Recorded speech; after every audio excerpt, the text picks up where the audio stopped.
Around the world, corporate directors are learning how to handle virtual online board meetings. But there's an important aspect that's less considered: learning how to be a good virtual board member. Most business people today have some experience in online meetings, but we're not used to logging in from the kitchen table, and even less when it comes to conducting important legal matters like a board meeting in our pajamas.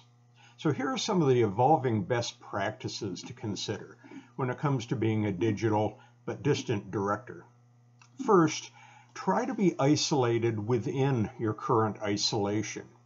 This particularly applies to video board meetings. Get away from that kitchen table to a home office, a spare bedroom, any place that's out of traffic flow.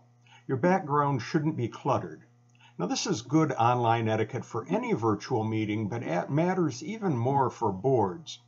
Families, kids, or other life signs bopping around in the background or interrupting is unprofessional and distracting. I know of one contact whose video board meeting was interrupted when a member's black cat kept wandering on screen. More to the point, though, board deliberation covers some serious financials, strategy, planning, and all sorts of very sensitive info that shouldn't be floating around the director's home. Learn to respect this. Next, make your at-home tech an ally.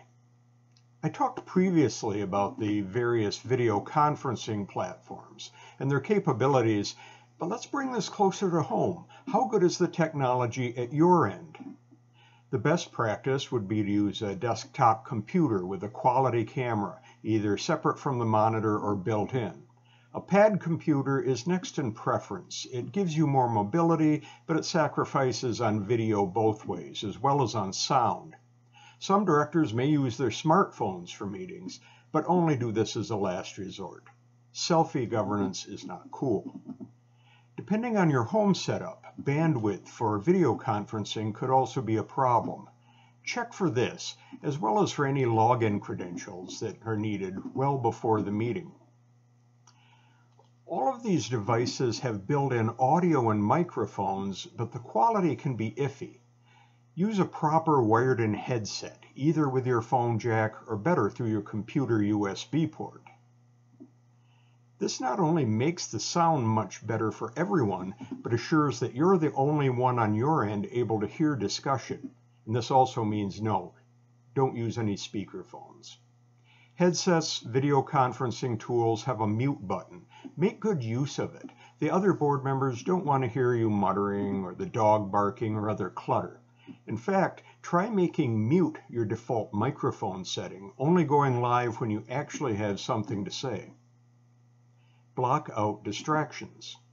Your board of directors has a right to your focused attention. That means blocking any pop-up notifiers on your computer, not browsing your email or texting while in session, and putting your phone in silent mode.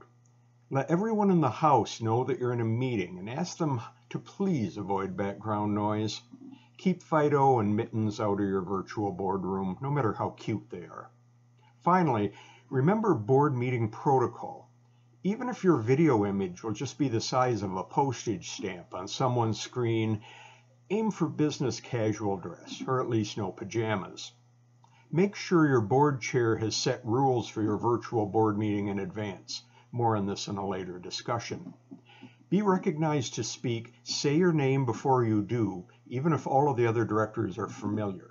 And if you need to take a break from the virtual board meeting, let the group know and pause your video and audio while you're gone. I'm Ralph Ward. Stay safe.